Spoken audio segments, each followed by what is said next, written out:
Shalom jemaat yang terkasih oleh Tuhan. Kita bersuka cita pada hari ini yang walaupun di tengah-tengah guyuran hujan tetapi tidak mengurangi sukacita kita dalam kita menyambut Natal pada tahun ini. Saya mengundang Bapak Ibu untuk bangkit berdiri. Mari kita bersama-sama kita akan mengambil saat teduh.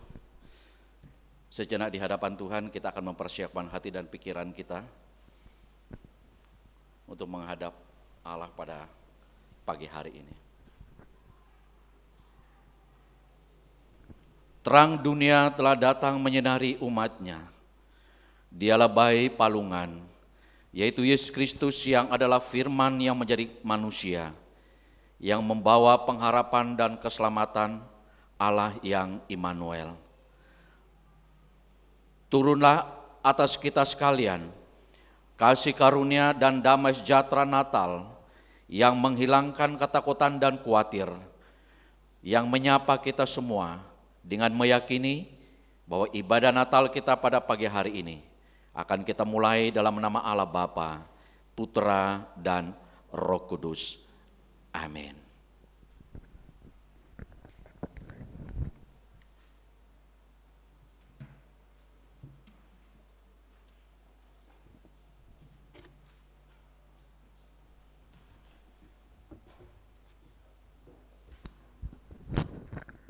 Shalom Bapak Ibu Saudara yang kasih dalam Tuhan. Masih melempem banget. Shalom. Puji Tuhan. Pagi hari ini kita bersyukur karena kebaikan Tuhan. Kita boleh sama-sama merayakan Natal di tempat ini walaupun dengan situasi yang istimewa, tapi kita tetap bersyukur kepada Tuhan. Mari kita mengawali ibadah kita pada pagi hari ini. Kita mengangkat pujian nyanyi bagi Dia dengan penuh sukacita dan bertepuk tangan.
Kita mau menari buat Tuhan pagi ini.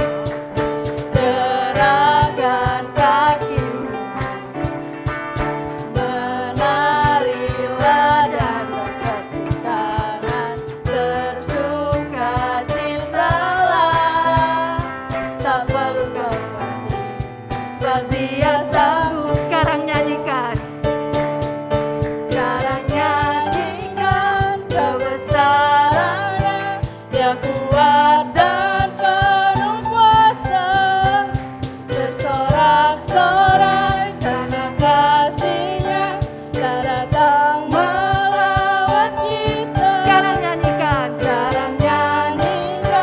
kebesarannya, Dia kuat dan penuh kuasa, bersorak-sorai karena kasih-Nya telah datang melawat kita. Nyanyi bagi Dia, katakan nyanyi bagi Dia, nyanyi bagi Dia.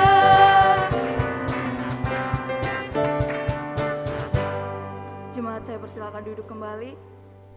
Kita akan masuk dalam doa pengakuan dosa. Saya memberikan waktu pribadi lepas pribadi untuk mengaku setiap dosa kita di hadapan Tuhan.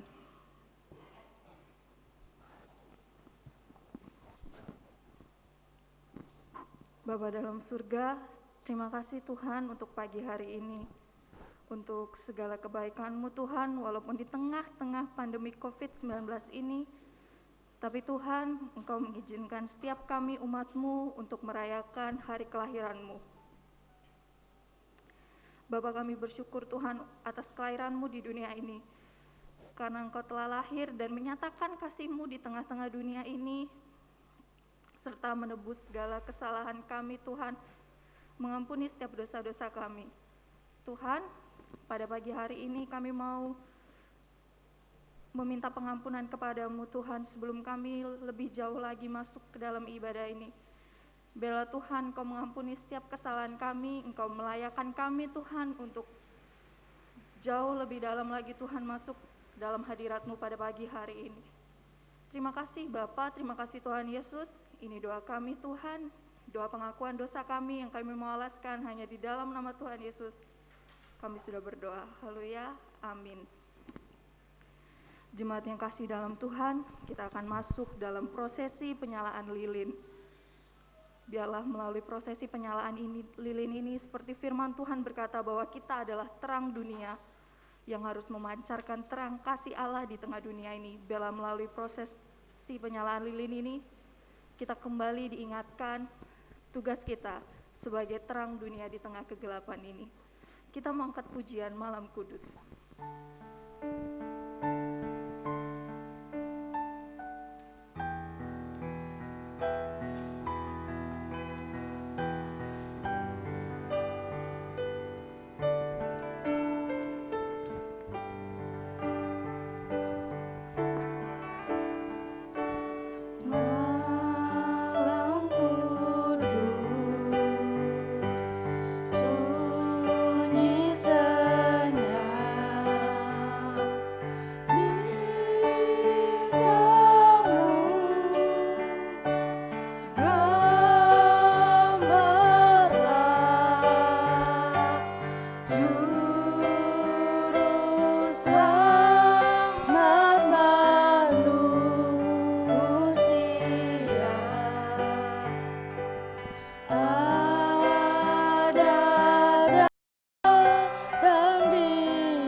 Tuhan, bela kita mempersiapkan hati kita.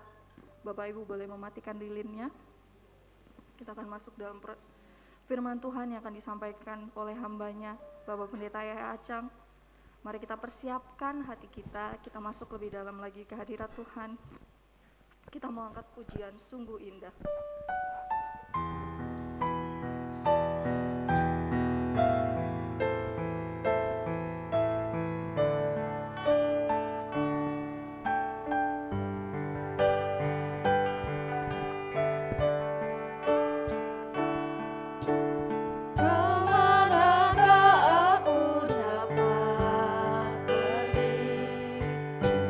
Menjauhi rohmu yang suci.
Terpujilah namamu ya Tuhan Allah kami yang Immanuel. Kami bersyukur, kami berterima kasih kepada Tuhan pada pagi hari ini. Di tengah-tengah kondisi dunia bahkan bangsa kami yang dilanda pandemi COVID-19. Bahkan hari ini dalam kondisi yang hujan.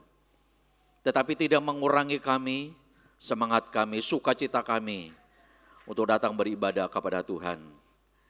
Karena Engkau adalah Allah yang Immanuel, yang sudah menyertai perjalanan kehidupan kami sampai pada hari ini Tuhan.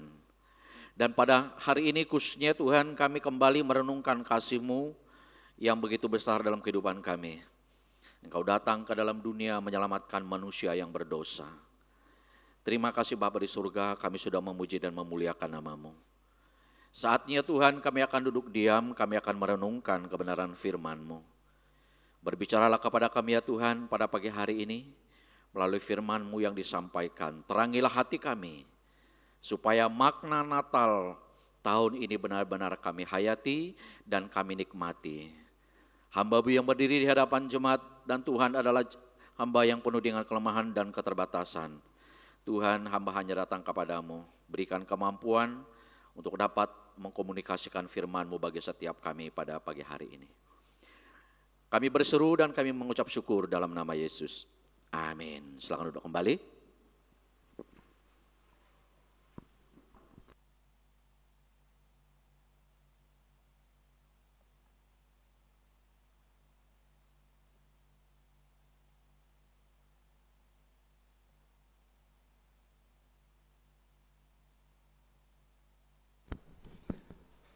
Saudara, saya mengajak kita bersama-sama, kita akan pada pagi hari ini akan belajar firman Tuhan yang sudah ada tema yang disepakati oleh gereja-gereja di Indonesia, bahkan konferensi wali gereja mengangkat satu tema, mereka akan menamakan dia Immanuel.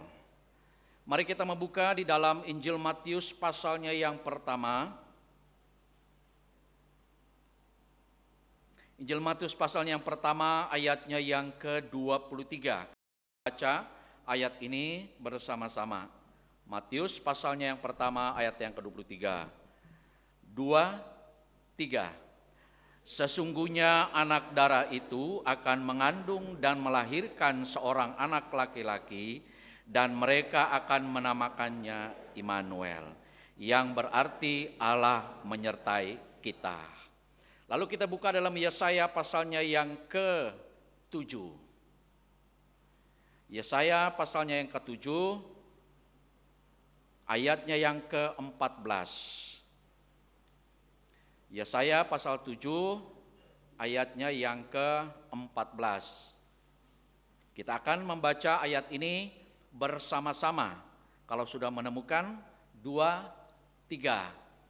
Sebab itu Tuhan sendirilah yang memberikan kepadamu suatu pertanda, sesungguhnya seorang perempuan muda mengandung dan akan melahirkan seorang anak laki-laki dan ia akan menamakan dia Immanuel. Pasal 8 ayatnya yang ke-8. Pasal 8 ayat yang ke-8 kita baca bersama-sama. 2, 3. Serta menerobos masuk ke Yehuda, ibarat banjir yang meluap-luap hingga sampai ke leher, dan sayap-sayapnya yang dikembangkan akan menutup seantero negerimu, ya Immanuel. Nah, saudaraku terkasih dalam nama Tuhan, pada pagi hari ini biasanya kalau setiap Natal dari tahun ke tahun kita mengundang pembicara luar, gitu ya. Sekali-sekali 1 tahun sekali kita mengundang pembicara luar untuk ibadah Natal. Tapi tahun ini ya terpaksa kita mengurungkan semuanya. Kita memakai hamba Tuhan sendiri, tapi tidak mengurangi. Saudara, kalau kita melihat di sini, di poster di depan, tema Natal, tampak di sini satu keluarga, bapak ibu, 2 anak, lalu ada oma di sini, ya. Lalu mereka menatap, yaitu gambar poster Maria dan Yusuf dan baik Tuhan Yesus. Nah, sebelum kita lebih jauh, mungkin ada Bapak Ibu yang bisa memaknai atau menafsir kira-kira pesan apa yang disampaikan di sini nih. Ada ponsel? Hah? Ada? Siapa yang bisa? Vina mungkin?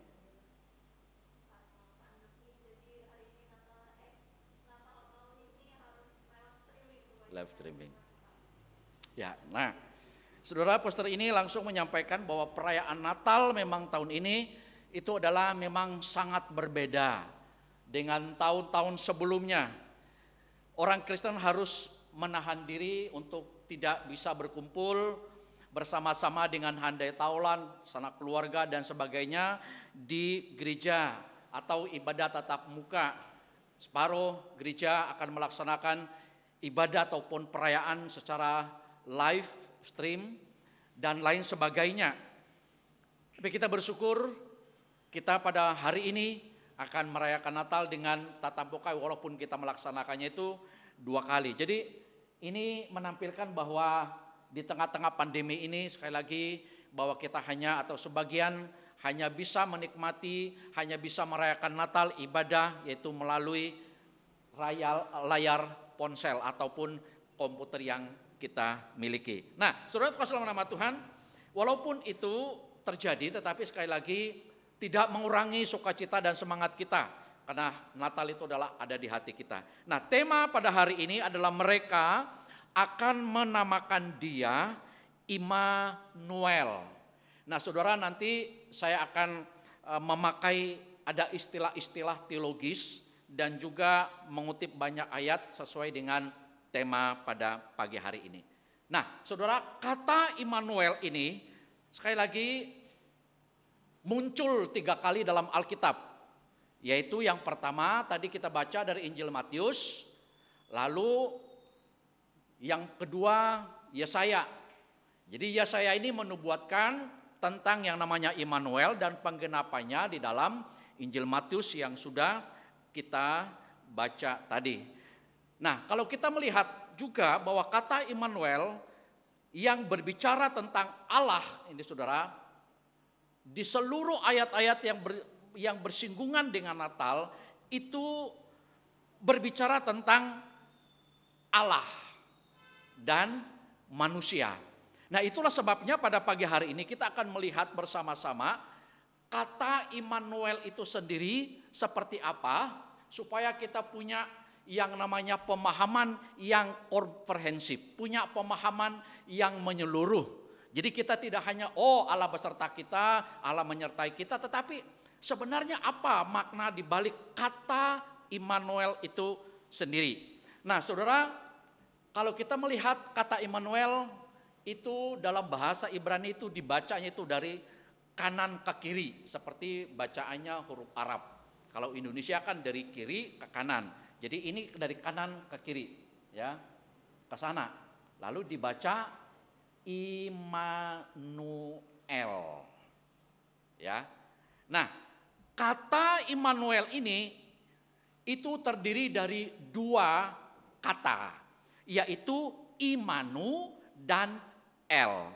Nah, Imanu itu sendiri pun juga dikatakan juga Im. Im itu adalah beserta kita. Atau Imanu itu adalah beserta kita atau bersama dengan kita atau dengan kita. Itu kata dasar atau etimologi asal usul kata daripada Immanuel.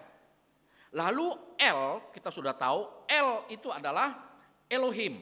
Bentuk singkat dari kata Eloah. Elohim biasa yang kita sebut. Nah, saudara, bentuk jamaknya itu adalah Elohim. Bentuk tunggalnya adalah Eloah. Nah, jadi Allah kita itu adalah Allah yang tunggal, yang Eloah. Tetapi punya 3 pribadi, yaitu Elohim. Nah, itulah sebabnya Immanuel itu adalah Allah bersama kita, Allah menyertai kita, Allah dengan kita. Nah, saudara, kata ini lalu dikenakan pada Yesus dalam hubungan atau nubuatan daripada Yesaya dan penggenapannya dalam Injil Matius yang sudah kita baca tadi. Lalu timbul pertanyaan bagi kita, kapan atau sejak kapan Immanuel, sejak kapan Allah itu bersama-sama dengan manusia? Sejak kapan Allah itu menyertai? Apakah hanya pada saat Yesaya, ketika Yesaya menyampaikan nubuatnya kepada yaitu Raja Ahaz, atau pada saat Kristus lahir dalam perjanjian baru? Saudara, kalau kita melihat dalam seluruh Alkitab mulai dari perjanjian lama sampai perjanjian baru, sebenarnya kata Immanuel, Allah berserta atau bersama dengan kita, itu adalah atau sebelum manusia itu jatuh ke dalam dosa. Kalau kita melihat dalam Kejadian di mana Allah itu bercakap-cakap dengan manusia itu Adam dan Hawa pada saat itu. Jadi penyertaan Allah itu sebenarnya adalah sekali lagi sebelum manusia jatuh ke dalam dosa. Lalu yang kedua, sejak kapan Allah beserta dengan manusia? Itu setelah Adam dan Hawa jatuh ke dalam dosa. Seharusnya secara teologis, ketika Adam dan Hawa itu jatuh ke dalam dosa, Allah meninggalkan mereka. Itu secara teologis. Tetapi Allah telah menciptakan manusia itu segambar dan serupa Allah. Walaupun manusia itu jatuh dalam dosa, Alkitab berkata, setelah Adam dan Hawa makan buah larangan Tuhan, maka pagi-pagi dikatakan Tuhan berjalan di taman. Lalu ia menyapa Adam, "Adam, di manakah engkau?" Saudara, kalau Tuhan itu tidak menyertai Adam dan Hawa ketika mereka jatuh di dalam dosa, maka manusia tidak punya harapan lagi. Keberadaan Allah beserta dengan manusia ketika mereka jatuh dalam dosa itu adalah menyadarkan manusia akan keberdosaannya. Itulah sebabnya Allah bertanya kepada Adam, "Siapa yang menyuruh engkau makan buah itu?" Dia berkelit, saudara. Lalu Tuhan interogasi, dia terus akhirnya mengaku. Dia mengatakan wanita, lalu wanita katakan itu ular dan lain sebagainya. Nah, saudara, untuk asal nama Tuhan, inilah Allah yang Immanuel. Sebelum manusia itu jatuh dalam dosa, Allah sudah beserta dengan manusia. Setelah manusia itu jatuh ke dalam dosa, Allah pun tetap beserta dengan manusia. Menyadarkan manusia, siapapun dia, manusia itu adalah manusia yang berdosa. Alkitab berkata semua manusia itu adalah sudah orang berdosa. Mulai dari pikiran, hati, bahkan apalagi perbuatannya. Nah, lalu kapan lagi sebelum manusia jatuh ke dalam dosa, Allah beserta manusia. Lalu setelah manusia jatuh dalam dosa, Allah tetap beserta dengan manusia. Lalu Tuhan juga beserta dengan manusia. Penyertaannya kepada bangsa Israel itu adalah dengan adanya tiang api dan tiang awan yang ada di padang gurun pada saat itu. Saudara, terkasih dalam nama Tuhan, kita melihat penyertaan Tuhan begitu luar biasa dalam kehidupan manusia sejak manusia diciptakan ke dalam dunia ini, termasuk juga bangsa Israel. Dan yang keempat itu adalah sampai kepada akhir zaman. Jadi kalau kita simpulkan, sejak kapan Allah menyertai kita? Dari kekekalan sampai kepada kekekalan. Itu penyertaan Allah dalam kehidupan kita, saudara. Penyertaan Allah itu tidak sepotong-sepotong, tidak setengah-setengah dalam kehidupan kita. Itulah sebabnya pada pagi hari ini kita benar-benar mengerti dan memahami tentang penyertaan Allah dalam kehidupan kita. Karena ini merupakan sebuah kebutuhan manusia, yang salah satu kebutuhan manusia itu adalah ada orang yang bersama-sama dengan kita. Ada orang yang menemani kita. Ada orang yang duduk berdampingan atau ngobrol dengan kita. Atau bersama-sama dengan kita. Terlepas dari kita penakut ataupun tidak, tapi kita membutuhkan ada orang yang bersama-sama dengan kita.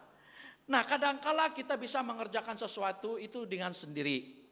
kita mampu melakukan segala sesuatu tanpa kita minta bantuan dari orang lain. Tapi ada suatu saat saudara dan saya sangat membutuhkan ada orang yang bersama dengan kita. Nah, lalu ketika kita mendengar kata Immanuel, Allah beserta kita, kecenderungan kita itu adalah kita mengerti kalimat ini sesuai dengan kebutuhan kita. Tetapi apa sebenarnya makna daripada Immanuel menurut Alkitab yang harus kita pahami? Nah, saudara terkasih dalam nama Tuhan, terkait dengan tema kita sekali lagi, mereka akan menamakan dia Immanuel, maka ada 3 makna. Ada 3 makna penting yang berkaitan dengan sifat dan karya Kristus, baik secara teologis, bahkan juga secara praktis. Nah, secara teologis ini saya bagi juga itu menjadi 3, supaya kita punya pemahaman. Jadi dari pendahuluan tadi kita masuk dalam bagian ini. Nah, secara teologis kata Immanuel itu dikenakan pada Tuhan Yesus, itu berkaitan dengan pribadinya itu unik. Pribadi Yesus itu unik. Secara teologis, yang pertama Alkitab berkata bahwa Yesus itu adalah Allah. Dalam bahasa teologisnya dia berkata en harke en ho logos. Pada mulanya adalah firman. Firman itu adalah dikatakan logos. Nah, saudara terkasih dalam nama Tuhan, ini dikatakan bahwa firman itu dikatakan menunjukkan kepada Yesus. Jadi Immanuel, logos itu adalah jabatan atau bukan personal name atau bukan nama pribadi. Nama pribadinya itu adalah Yesus. Nah, dia adalah Allah. Ini yang harus kita pahami dengan baik-baik supaya kita mengerti dengan benar konsep teologis tentang hal ini. Nah, dikatakan bahwa logos itu telah menjadi manusia atau dalam bahasa lain dikatakan menjadi daging. Lalu dalam Filipi pasal 2 ayat yang ke-6 sampai 7 berkata demikian. Yang walaupun dalam rupa Allah, perhatikan, Yesus adalah Allah. Lalu Paulus berkata kepada jemaat yang ada di Filipi, yang walaupun dalam rupa Allah tidak menganggap kesetaraan dengan Allah itu sebagai yang harus dipertahankan, melainkan telah mengosongkan dirinya sendiri dan mengambil rupa seorang hamba dan menjadi sama dengan manusia. Yesus Kristus disebut dengan apa? Rupa Allah. Dalam terjemahan bahasa Inggris itu ada kata being di sini, saudara. Nah, ternyata kata being ini dalam bahasa aslinya itu menggunakan kata huparkon. Huparkon ini sekali Yesus adalah Allah, serupa dengan Allah, huparkon Allah, sama-sama Allah, menggambarkan bahwa seorang sebagaimana ada dia. Jadi Yesus itu secara hakiki itu dia tetap Allah, tidak bisa berubah. Jadi tetap dia Allah. Kenapa? Karena dia punya sifat Allah, huparkon Allah, rupa Allah. Nah, saudara terkasih dalam nama Tuhan, kita melihat di sini Yesus Kristus disebut dalam rupa Allah atau huparkon. Nah, saudara terkasih dalam nama Tuhan, Yesus dikatakan adalah Allah ini sekali lagi tidak pernah berubah. Jadi mau diapakan aja Yesus tidak pernah berubah. Sama sekali tidak pernah berubah. Dan seterusnya adalah dia Allah dan seterusnya adalah dia Tuhan dan sebagainya. Tidak pernah dia menjadi bukan Tuhan. Saudara tangkap makna yang pertama dari ayat ini. Lalu yang kedua, saudara, Alkitab juga mengatakan bahwa setelah kita mempelajari bahwa Yesus itu adalah Allah, serupa dengan Allah, huparkon Allah, setara dengan Allah, mau diapakan tetap dia Allah. Tetapi Alkitab juga mengatakan bahwa Yesus itu yang tadi logos, yang tadi firman, itu dikatakan menjelma menjadi manusia. Itulah sebabnya saya mengatakan bahwa Immanuel itu berkaitan dengan keunikan pribadinya Yang pertama, dia adalah Allah. Huparkon Allah, being, bentuk sama dengan Allah. Lalu Allah tadi itu menjelma menjadi manusia. Alkitab berkata, firman itu telah menjadi manusia. Dalam bagian lain berkata bahwa firman itu telah menjadi daging. Logos itu telah menjadi daging. Nah, lalu dalam Filipi tadi yang sudah kita baca, itu juga dikatakan ayat yang ketujuh, melainkan mengosongkan dirinya. Allah yang tadi adalah Allah sama dengan logos itu, dia mengosongkan dirinya. Nah, mengosongkan diri ini dalam arti adalah dia menanggalkan kealahannya. Dia menanggalkan keilahiannya.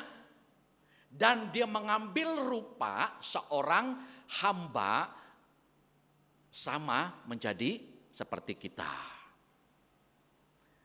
Unik saudara. Allah yang kita sembah adalah Allah yang Immanuel. Logos. Tetapi dia menjelma menjadi manusia. Mengosongkan dirinya. Dia meninggalkan kealahannya. Membiarkan kealahannya. Lalu dia mengambil rupa seorang hamba. Perhatikan saudara. Adakah orang yang punya pangkat yang begitu luar biasa seperti presiden dan lain sebagainya. Lalu dia menjadi seorang hamba, seorang pembantu yang bisa menyuci kaki para tamunya. Adakah di dunia ini seperti itu? Gak ada saudara. Itulah sebabnya Kristus datang ke dalam dunia ini. Dia bukan hanya Allah, tetapi dia adalah manusia yang menyertai manusia bahkan sama dengan kita, bahkan mengambil rupa seorang hamba.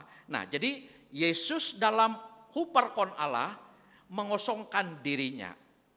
Nah, dalam 1 Timotius juga berkata demikian. Dan sesungguhnya agunglah rahasia ibadah kita.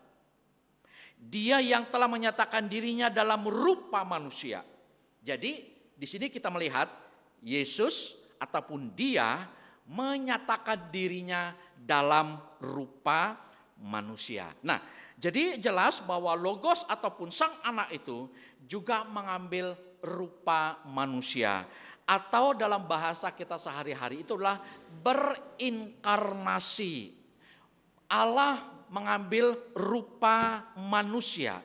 Nah, pada saat Tuhan Yesus mengambil rupa manusia, ia benar-benar manusia, sama seperti saudara dan saya, sama seperti kita.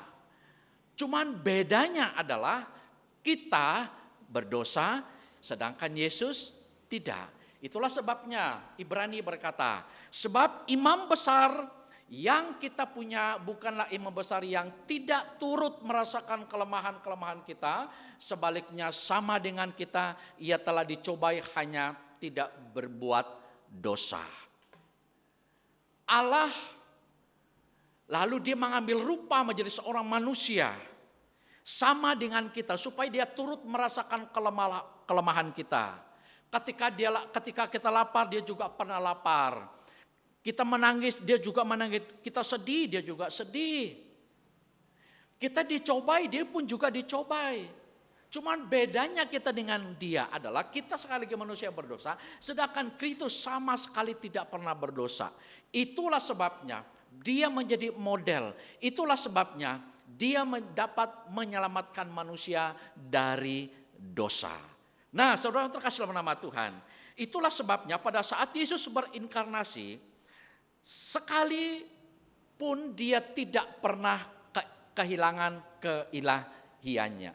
Jadi ketika Tuhan Yesus itu dia menjadi manusia, pertanyaan apakah kealahan Yesus itu berkurang? Tidak. Sama sekali tidak. Kealahannya tetap.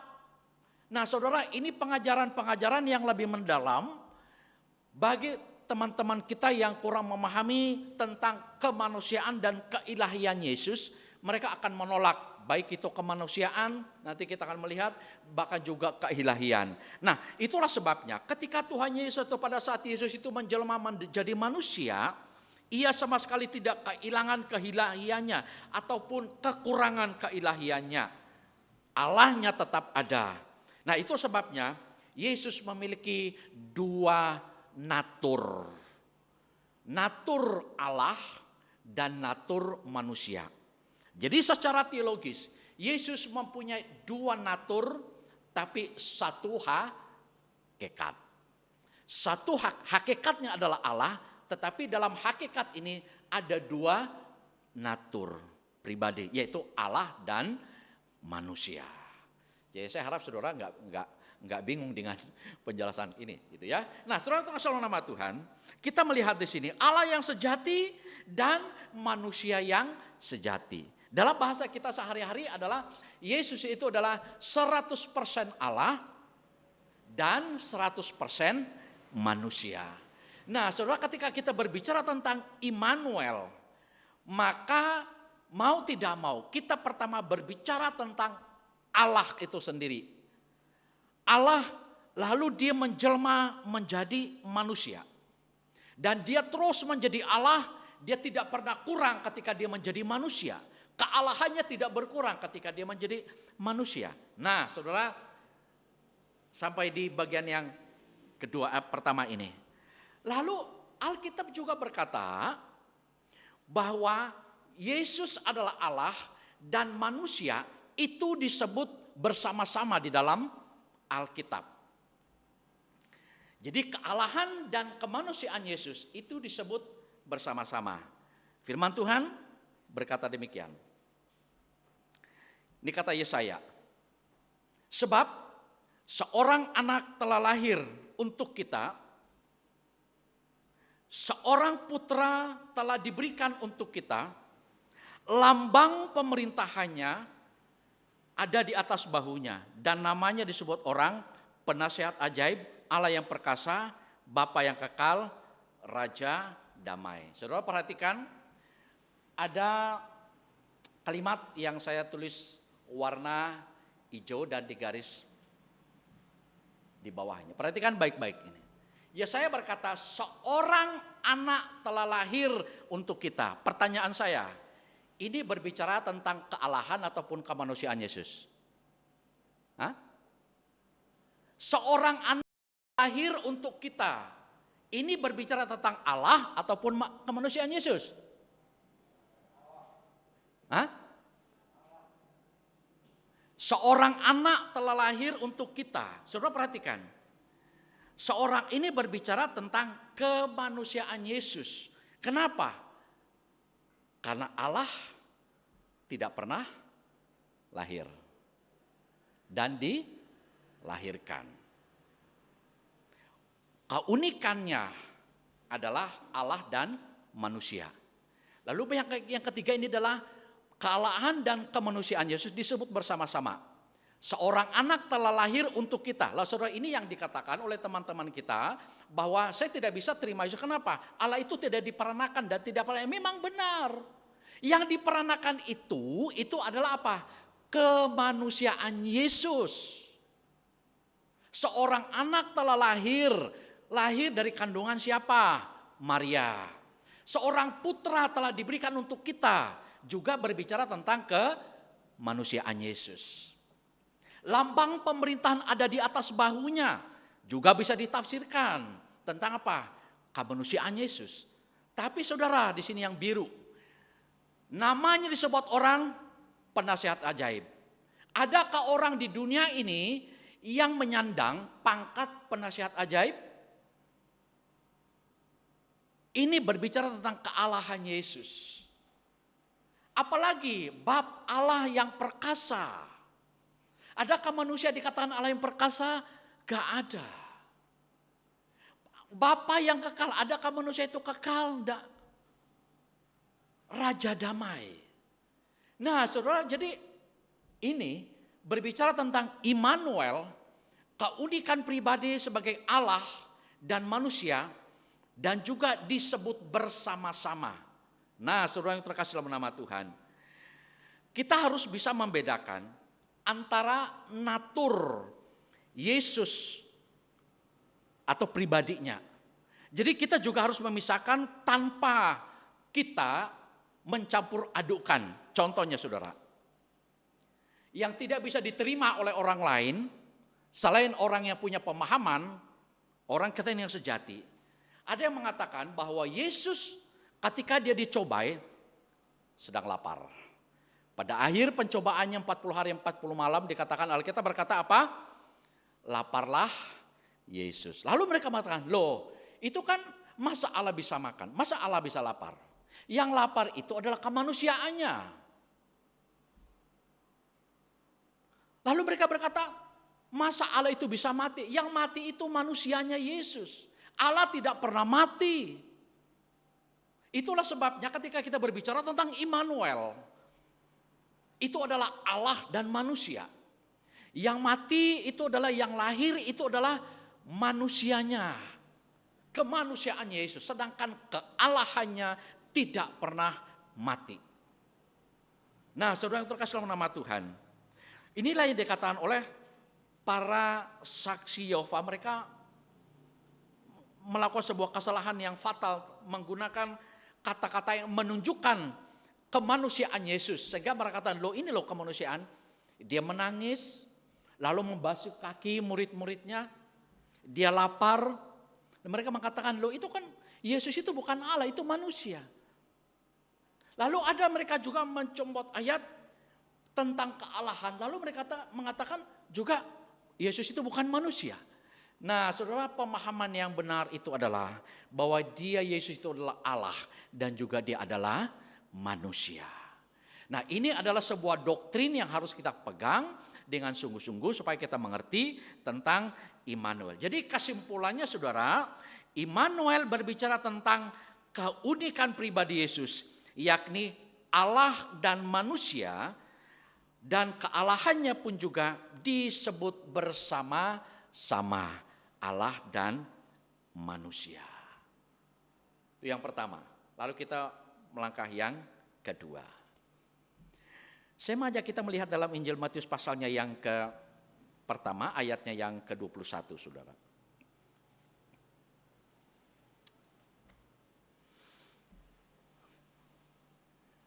Ia akan melahirkan anak laki-laki dan engkau akan menamakan dia Yesus, karena dialah yang akan menyelamatkan umatnya dari dosa.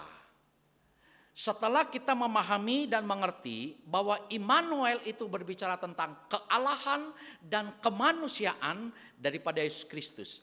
Lalu yang kedua, kata Immanuel ini berhubungan dengan tanda keselamatan yang telah diberikan oleh Allah. Di sini berkata bahwa ia akan melahirkan, ia ini adalah Maria, melahirkan seorang anak laki-laki, lalu berkata engkau akan menamakan dia siapa? Yesus. Karena dialah yang menyelamatkan umatnya dari dosa mereka. Nah, saudara yang terkasih dalam nama Tuhan, ini sangat penting untuk kita pahami. Alkitab berkata bahwa semua manusia itu adalah orang berdosa. Tidak ada manusia yang tidak berdosa. Kalau ada orang menganggap saya tidak pernah berbuat salah, saya tidak pernah berbuat dosa, saya katakan harus belajar firman Tuhan. Tidak ada manusia yang tidak berdosa, tidak ada manusia yang tidak bersalah dalam dunia ini. Itulah sebabnya Adam dan Hawa itu telah menurunkan sebuah dosa kepada kita. Jadi ketika kita itu lahir, kita sudah berdosa di hadapan Tuhan. Maka Alkitab berkata bahwa semua manusia adalah orang yang berbuat dosa. Dan upah daripada dosa itu adalah maut. Tapi dikatakan karunia Allah ialah hidup yang kekal. Kalimatnya dikatakan bahwa semua manusia itu adalah berdosa. Sedangkan upah dosa itu adalah maut. Tetapi ketika orang itu percaya kepada Tuhan, maka dikatakan di dalam dia ada anugerah. Dia mendapatkan hidup kekal. Nah, saudara-saudara selama nama Tuhan, ini yang dikatakan oleh firman Tuhan. Semua orang tanpa terkecuali adalah manusia yang berdosa. Dan Allah yang dengan kasih-Nya yang besar itu datang ke dalam dunia menyelamatkan manusia yang berdosa. Maka keselamatan itu ditawarkan kepada manusia. Barang siapa yang percaya kepada Dia akan memperoleh hidup yang kekal dan tidak akan binasa. Nah, saudara kasih dalam nama Tuhan, dalam hidup ini kita selalu bersentuhan dengan yang namanya tanda. Kata Immanuel berhubungan dengan tanda keselamatan. Ketika mendung, ya seperti tadi pagi, kita siap-siap mantel kita taruh, kita yang bawa kendaraan motor kita taruh di jok motor kita. Lalu kita yang bawa mobil, di mobil kita siapkan payung. Kenapa? Ada sebuah tanda, kita sudah bersiap-siap. Kalau kita tidak siap-siap, ketika kehujanan, hujan deras, kita akan basah kuyup. Tentunya kita tidak bisa beribadah. Kita melihat sebuah tanda, berarti kita sudah siap. Sama dengan traffic light. Ada tanda, ketika kita tidak memperhatikan tanda, merah, lampu merah, lalu kita terabas dan akhirnya saudara, kita akan celaka. Konteks Yesaya pasalnya yang ke-7, di mana Ahaz sebagai raja Yehuda, itu diberikan Yesaya sebuah tanda. Kamu minta tanda kepada Tuhan.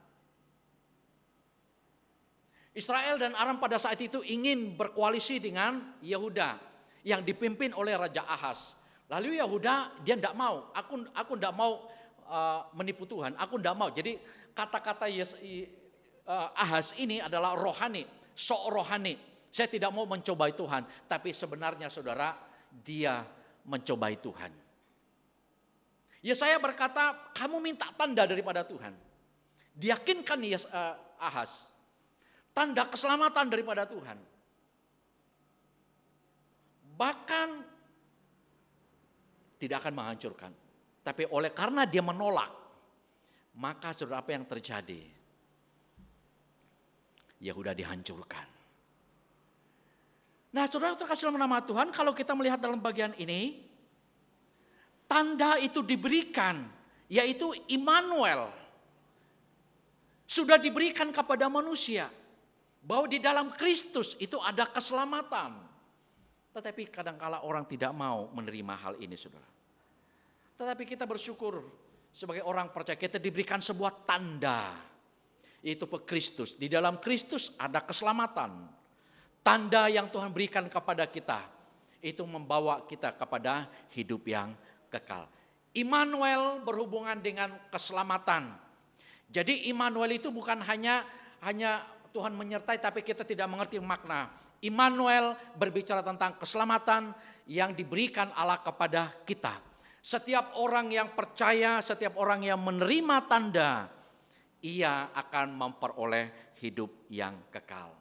Natal ketika kita memahami dengan baik dan mengerti tentang Immanuel, saya katakan hal-hal yang lain yang menggoncangkan kita, yang mempengaruhi pemikiran kita dengan doktrin-doktrin yang tidak benar, saya katakan kita tidak akan goyang. Kenapa? Karena kita memahami makna Natal itu dengan sungguh-sungguh. Nah, jadi kata Immanuel berhubungan dengan keselamatan yang telah Allah berikan kepada manusia yang percaya kepadanya. Nah, saudara dalam nama Tuhan. Secara teologis kita sudah memahami, mengerti tentang kata Immanuel. Saya ulang sekali lagi, Immanuel itu berbicara tentang kealahan, kemanusiaan Yesus. Bahkan juga Immanuel itu berbicara tentang tanda keselamatan yang Allah berikan. Allah telah datang ke dalam dunia ini menyelamatkan manusia. Natal itu berbicara tentang Allah yang telah menyelamatkan manusia. Yang ketiga saudara, secara praktis kata Immanuel itu berhubungan dengan penyertaan Tuhan dalam kehidupan kita sehari-hari. Saudara, di tengah-tengah pergumulan kita menghadapi pandemi virus corona pada saat ini, saudara. Di tengah-tengah semuanya itu kita merayakan Natal kelahiran Kristus. Allah yang telah menjadi manusia. Nah, penyertaan Tuhan ini mendasari dalam kehidupan pribadi kita. Penyertaan Tuhan dalam kehidupan kita mulai daripada 1 Januari tahun 2020. Lalu sampai pertengahan Maret kita dikejutkan dengan adanya virus corona. Kalau Tuhan tidak menyertai kita, kalau Allah yang Immanuel tidak bersama-sama dengan kita, kalau Allah yang itu tidak berjalan menggandeng bersama dengan kita, saya katakan kita tidak mampu hadir pada hari ini. Kalau saudara bisa datang ibadah setiap minggu, bahkan kita dapat merayakan Natal, itu artinya apa?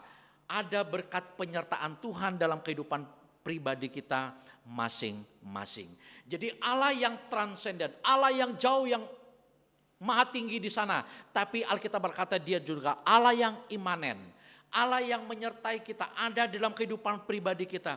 Dia berjalan bersama-sama dengan kita. Itu penyertaan Tuhan dalam kehidupan pribadi kita. Nah, saudara terkasih dalam nama Tuhan, seringkali kita berkata bahwa ketika kita itu sudah kita sehat, usaha kita lancar dan lain sebagainya, kita katakan Immanuel. Lalu ketika usaha kita mungkin kita sakit dan sebagainya, kita mengatakan bukan Immanuel, bukan seperti itu, saudara. Dalam kondisi apapun, Tuhan itu tetap yang Immanuel. Itulah keyakinan kita sebagai umat yang percaya. Di dalam perjanjian lama sampai perjanjian baru, dikatakan Immanuel itu diwariskan dalam perjanjian baru kepada saudara dan saya sampai pada hari ini. Penyertaan Tuhan, kehadiran Tuhan dalam kehidupan kita dalam perjanjian lama seperti ditandai dengan tiang api yang berjalan pada malam hari sehingga bangsa Israel tidak pernah terantuk. Sehingga mereka bisa melihat jalan mereka. Bahkan tiang awan yang memberikan mereka perlindungan daripada terik matahari sehingga mereka berjalan terus. Nah, ini penyertaan Tuhan. Dalam perjalanan kehidupan kita ini liku-liku dalam gelombang kita ini, saudara. Seperti kita berjalan di tengah malam yang tidak ada penerangan, bahkan berada di lembah, tetapi di situ Tuhan membuka jalan bagi saudara dan saya. Dan penyertaannya luar biasa sampai pada hari ini. Nah, saudara selama nama Tuhan, ini merupakan wujud dari kehadiran Allah. Ini wujud keberadaan Tuhan, wujud penyertaan Tuhan yang adalah Allah yang Immanuel. Sejak Adam dan Hawa berada dalam bayang-bayang penghukuman Allah sampai kepada Kristus datang ke dalam dunia menyertai saudara dan saya. Lalu pertanyaannya, saudara, mengapa Allah mau menjadi manusia? Saudara, pertanyaan ini bertahun-tahun dikatakan ada seorang yang bernama uskup dari Inggris. Dia berkata abad ke-12 tahun, kenapa Allah itu menjadi manusia? Dan pada akhirnya dia menemukan jawabannya dengan cara demikian, artinya bahwa Immanuel itu adalah Allah yang telah menciptakan aku. Allah yang telah datang ke dalam dunia telah menyelamatkan aku. Sampai pada hari ini aku telah disertai oleh Tuhan, dan dia mengerti bahwa tanpa penyertaan Tuhan, tanpa Allah beserta dengan saya, tanpa Allah berada di sampingku, dia berkata, aku tidak bisa berbuat apa-apa. Keberadaan kita bukan karena kekuatan kita. Keberadaan kita sampai saat ini itu adalah karena Tuhan. Jadi saudara selama nama Tuhan, merayakan Natal di masa pandemi ini memberikan sebuah pesan kepada kita bahwa di tengah-tengah kondisi dan situasi apapun, Allah tidak pernah meninggalkan kita. Allah tidak pernah membiarkan kita. Kenapa? Karena dia adalah Allah yang Immanuel. Dia sudah berkata bahwa aku menyertai engkau sampai kepada akhir zaman. Nah, saudara selama nama Tuhan, berita Natal ini tidak hanya bagi kita. Berita Natal ini tidak hanya untuk saudara dan saya. Berita Natal ini juga dapat kita sampaikan kepada orang lain. Allah yang Immanuel adalah Allah yang telah menjadi manusia, yang telah menyertai perjalanan kehidupan kita sampai pada saat ini. Kalau kita mengerti makna Immanuel itu dengan sungguh-sungguh, saya percaya bahwa ketika kita melakukan semua tugas dan pelayanan kita, pekerjaan kita, saya percaya kita akan semangat apapun yang terjadi dalam kehidupan pribadi kita. Selamat Hari Natal, Allah beserta kita, Immanuel. Kita berdoa. Bapa kami yang di surga, kami bersyukur kepadamu pada pagi hari ini ya Tuhan. Engkau telah berbicara kepada kami melalui kebenaran firman-Mu. Tuhan, tolonglah kami supaya kami benar-benar mengerti makna Immanuel dalam kehidupan kami. Engkau telah datang ke dalam dunia menyelamatkan kami sebagai manusia yang berdosa. Tolonglah kami ya Bapa, supaya kami benar-benar mengerti makna daripada penyertaan Tuhan dalam hidup kami. Terpujilah nama-Mu Tuhan. Kami bersyukur, kami berdoa dalam nama Yesus. Amin.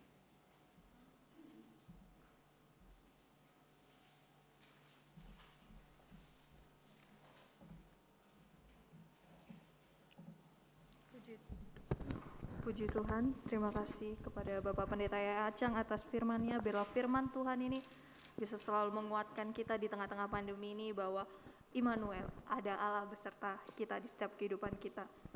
Bapak Ibu Saudara sekalian, kita akan memberikan persembahan syukur kita. Sambil kantong persembahan dijalankan, kita akan mengangkat pujian Dia lahir untuk kami dengan penuh sukacita dan bertepuk tangan.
Mari Bapak Ibu Saudara-saudara yang berkati Tuhan, kita akan menaikkan doa syafaat kita di hadapan Tuhan sekaligus dengan doa ucapan syukur kita atas berkat Tuhan dan juga atas pemberian kita di hadapan Tuhan.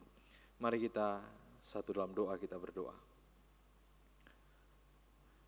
Kami senantiasa mengucap syukur kepadamu Allah Tritunggal, Allah Immanuel, yang telah menganugerahkan karya keselamatan bagi kami. Kami secara manusia tidak mampu, namun oleh karena anugerah-Mu, kami bisa diselamatkan. Kami boleh dilayakkan oleh Tuhan untuk bisa menghampiri tata suci kemuliaan nama Tuhan. Terima kasih Bapa di surga, kami juga mengucap syukur dan terima kasih untuk semua kebaikan Tuhan yang boleh Tuhan terus nyatakan dalam kehidupan kami. Dan sebentar lagi kami akan mengakhiri tahun 2020 ini Tuhan. Ada begitu banyak peristiwa yang kami alami bersama Kristus. Ada begitu banyak pengalaman-pengalaman rohani yang Tuhan nyatakan dalam kehidupan kami. Ada suka, ada duka, ada krisis, ada pergumulan. Dan kami meyakini ini semua semata-mata Tuhan nyatakan kepada kami hanya untuk membuat kami, memproses kami semakin hari semakin menyenangkan hati Tuhan. Iman kami semakin bertumbuh dan rohani kami semakin dewasa di hadapan Tuhan. Terima kasih Bapak untuk semua berkat dan penyertaan Tuhan. Lewat usaha, lewat pekerjaan, studi, pelayanan kami. Bahkan kekuatan kesehatan yang Tuhan masih beri bagi kami. Untuk itu Tuhan kami sangat bersyukur memiliki Allah seperti Engkau yang terus menyertai kami. Bapa di surga, saat ini kami datang di hadapan Tuhan dengan penuh kerendahan hati. Kami mau naikkan setiap syafaat kami. Kami berindu berdoa terbantu melayani, bahkan juga untuk mendoakan bangsa dan negara kami. Kami berdoa mulai dari pimpinan tertinggi kami Pak Presiden, bahkan juga semua jajaran, pembantu dari Presiden, menteri-menteri, bahkan sampai kepada jajaran pemerintahan terendah. Tuhan berkati mereka semua Tuhan. Berikan hikmat kepada mereka. Berikan hati untuk melayani. Berikan hati untuk berkorban. Terlebih Tuhan memberikan kekuatan kesehatan bagi mereka. Agar mereka mampu menjalankan setiap tugas tanggung jawab mereka dengan baik. Dengan satu tujuan, untuk mensejahterakan semua masyarakat yang ada di Indonesia, termasuk kami di Kota Bontang. Kami juga senantiasa berdoa.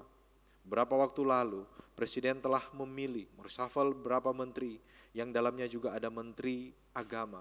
Kami berdoa dalam anak Yesus, kiranya Tuhan Yesus memberkati untuk para menteri yang baru, secara khusus Menteri Agama, agar mereka senantiasa mampu menjalankan tugas tanggung jawab mereka dengan baik. Dan sekali lagi, semua hanya untuk kesejahteraan seluruh masyarakat yang ada di Indonesia. Kami berdoa, biarlah Tuhan memberikan hati yang rindu untuk melayani, hati yang terbeban untuk melihat apa yang menjadi pergumulan dari seluruh masyarakat yang ada di Indonesia. Kami juga berdoa untuk penanganan COVID-19. Biarlah Tuhan Yesus memberkati mereka-mereka yang ditugaskan secara khusus di bawah Kementerian Kesehatan. Biarlah Tuhan Yesus menolong, memberkati setiap pribadi-pribadi yang dipakai oleh Tuhan, agar mereka senantiasa diberikan perlindungan, karena mereka harus bekerja di garis depan dalam menaikkan kasus COVID-19. Mereka yang adalah anak-anak Tuhan, Tuhan pakai mereka Tuhan, agar senantiasa mereka pun boleh menjadi berkat bagi orang-orang di sekitar mereka. Bapa di surga, kami juga rindu berdoa untuk gereja kami, yang saat ini di seantero dunia sedang merayakan perayaan Natal.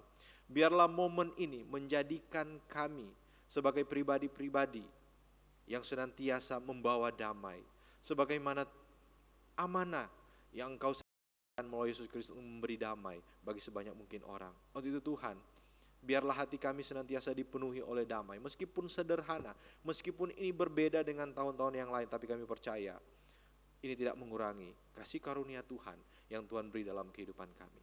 Kami terus berdoa untuk perayaan yang saat ini sedang berlangsung. Tuhan kiranya dapat memberikan keamanan, Tuhan memberikan situasi dan kondisi yang kondusif. Bahkan juga segala sesuatu yang terlibat di dalamnya, gereja-gereja. Mereka boleh menaikkan ucapan syukur, mereka menaikkan puji-pujian, bahkan berita firman Tuhan boleh disampaikan. Dan kami teringat bagi beberapa jemaat ataupun umat Tuhan yang mungkin tidak bisa dengan sebebas seperti kami beribadah kepada Tuhan. Tuhan berkati mereka. Biarlah mereka senantiasa diberikan kesabaran. Dan justru di saat-saat seperti inilah iman mereka semakin bertumbuh di hadapan Tuhan. Bahwa ada Tuhan yang Immanuel yang tidak akan pernah meninggalkan mereka. Kami berdoa untuk gereja kami yang kami cintai, Jemaat GEI Bontang. Tuhan berkati kami semua. Tidak terlepas satu dengan yang lain. Baik mereka yang ada di kota Bontang maupun yang saat ini di luar kota Bontang. Tuhan berkati kami semua. Berikan damai sejahtera bagi kami. Dimanapun kami Engkau tempatkan, kami boleh menjadi berkat. Kami boleh mendatangkan sukacita bagi sebanyak mungkin orang yang kami temui dalam kehidupan kami. Berkati usaha kami, berkati pekerjaan kami, berkati keluarga kami, berkati studi kami, bahkan berkati pelayanan kami. Biar gereja ini semakin hari semakin maju dari segi kualitas dan kuantitas iman. Agar kedepannya gereja ini boleh bersaksi di hadapan banyak orang dan semakin banyak orang yang datang beribadah dan puji memuliakan nama Tuhan. Terima kasih Bapa di surga. Tentunya ada begitu banyak program yang akan kami jalankan dalam mengakhiri tahun 2020 dan memasuki tahun 2021. 2021. Kami hanya mempercayakan semuanya ke dalam tangan Tuhan. Ada komisi, pengurus komisi yang baru, ada majelis yang baru. Tuhan berkati agar kami boleh bersatu hati satu dengan yang lain. Sehingga setiap program yang akan dijalankan boleh berjalan dengan baik. Dan biarlah ini semua hanya untuk hormat dan kemuliaan Bapa di surga. Terima kasih kami menyerahkan ke dalam tangan Tuhan buat saudara-saudara kami jemaat Tuhan yang belum bisa hadir bersama-sama dengan kami. Tuhan berkati mereka semua. Mungkin mereka dalam kelemahan tubuh ataupun dalam pergumulan. Engkau lebih tahu Tuhan. Itu Tuhan, kami hanya mau serahkan semua ke dalam tangan pengasihan Tuhan. Tuhan senantiasa memberkati mereka. Tuhan menolong mereka. Tuhan kiranya dapat menyembuhkan mereka. Bahkan juga memulihkan dari setiap pergumulan yang mereka alami. Terima kasih Bapa di surga. Kami serahkan juga buat anak-anak kami yang studi. Biarlah Tuhan memberkati mereka di situasi dan kondisi saat ini. Dan mungkin tahun depan akan ada studi tatap muka. Tuhan berikan perlindungan agar senantiasa mereka boleh dijauhkan dari mara bahaya sakit penyakit bahkan juga virus corona. Terima kasih Bapa di surga. Kami menaikkan setiap doa ini hanya kepadamu. Dan tadi kami sudah memberikan sebagian dari apa yang kami miliki. Biarlah Tuhan Yesus memberkati setiap persembahan yang kami beri. Agar senantiasa persembahan ini dapat dipakai guna untuk melebarkan kerajaan-Mu di muka bumi secara khusus buat jemaat kami. Berkati kami yang sudah memberi maupun belum sempat memberi. Biarlah berkat dan kasih anugerah Tuhan akan senantiasa menjadi bagian kehidupan kami. Memberkati setiap usaha dan pekerjaan kami. Terima kasih Bapa di surga. Inilah doa dan ucapan syukur kami yang kami bawa dalam anak-Mu Yesus Kristus. Kami percaya Tuhan mendengar dan Tuhan pasti akan menjawab sesuai dengan waktu Tuhan dan sesuai dengan apa yang Tuhan pandang baik. Tuhan, kami akan mengakhiri doa ini dengan doa yang telah Engkau ajarkan kepada murid-murid-Mu. Bapa kami yang di surga, dikuduskanlah nama-Mu, datanglah kerajaan-Mu, jadilah kehendak-Mu di bumi seperti di surga. Berikanlah kami pada hari ini makanan kami yang secukupnya, dan ampunilah kami akan segala kesalahan kami, seperti kami juga mengampuni orang yang bersalah kepada kami. Dan janganlah membawa kami ke dalam pencobaan, tetapi lepaskan kami daripada yang jahat, karena Engkaulah yang punya kerajaan dan kuasa dan kemuliaan sampai selama-lamanya. Amin.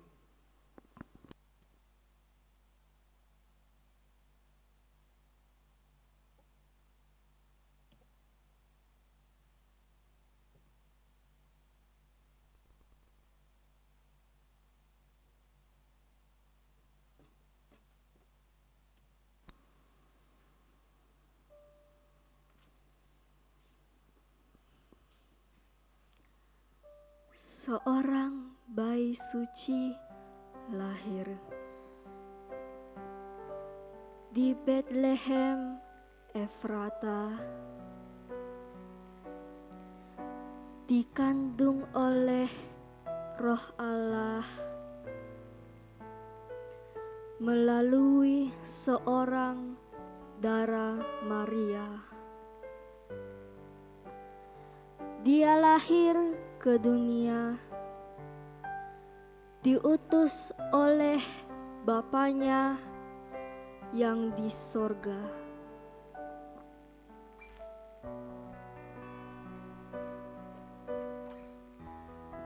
Untuk mengajarkan kasih yang mulia, mengembalikan ajaran Taurat yang sesungguhnya.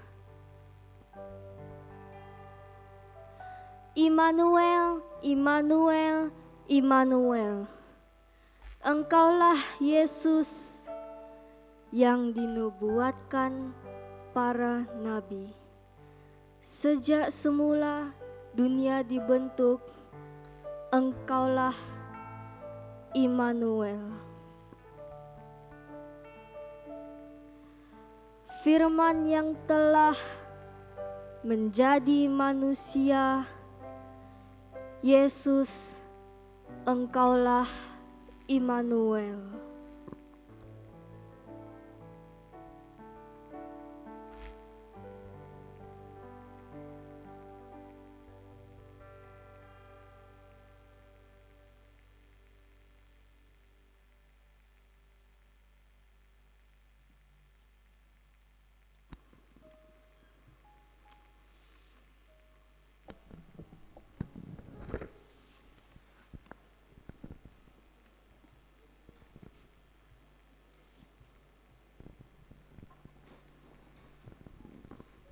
Bapak Ibu Saudara yang terkasih dalam Tuhan, tahun 2020 ini mungkin adalah tahun yang berat buat kita semua.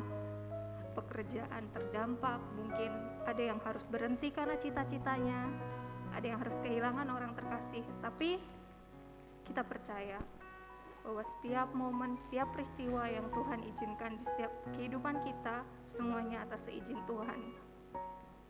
Bahkan ketika kita terjatuh, Tuhan tidak akan membiarkan kita sampai tergeletak, karena ada tangan Tuhan yang menolong kita. Seperti tema pada hari ini, Immanuel, bahwa penyertaan Tuhan begitu nyata dalam setiap kehidupan kita. Saya mengundang Bapak Ibu bangkit berdiri. Kita akan mengakhiri ibadah kita pagi hari ini. Kita mau mengangkat pujian, Tuhan selalu menolongku. Dalam pujian ini menjadi ungkapan rasa syukur kita karena kebaikan Tuhan dalam setiap kehidupan kita.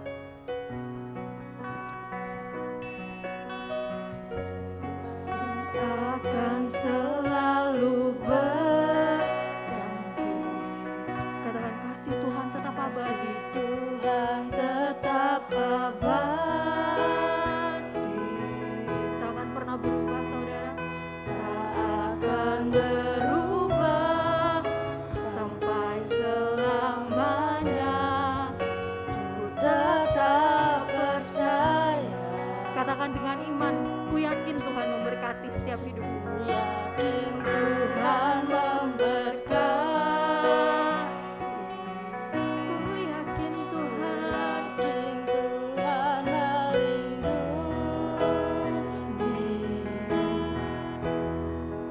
burung di udara Tuhan pelihara karena kasih-Nya.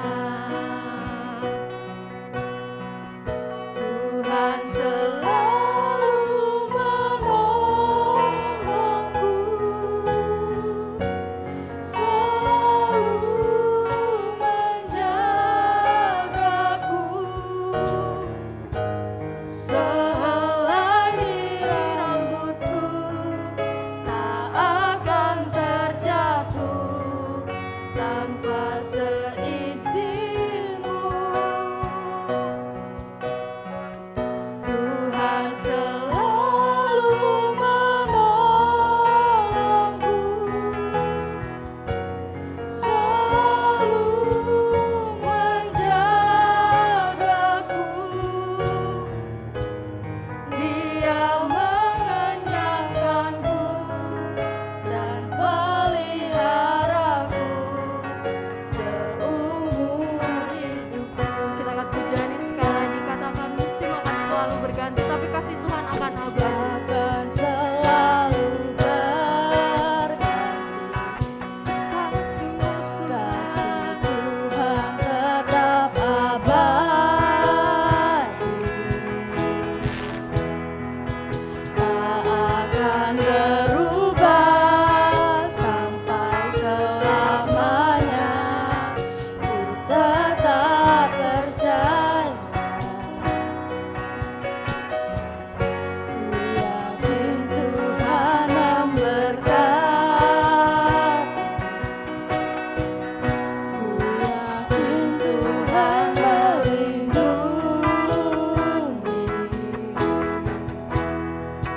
burung di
Terima kasih Bapa di surga.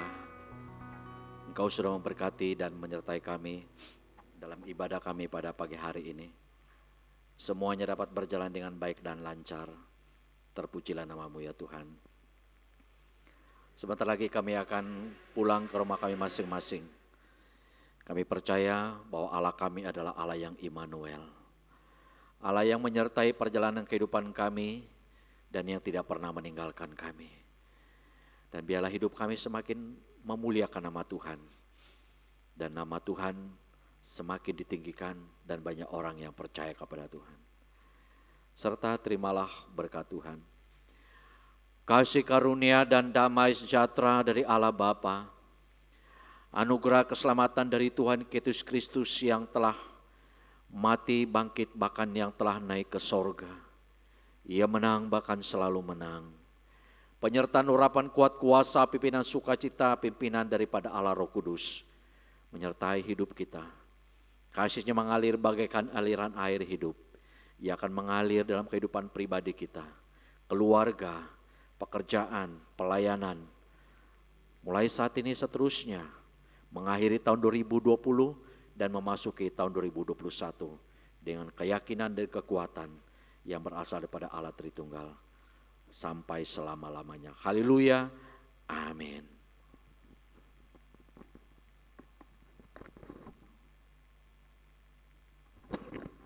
Jemaat Tuhan dipersilakan duduk kembali saat teduh.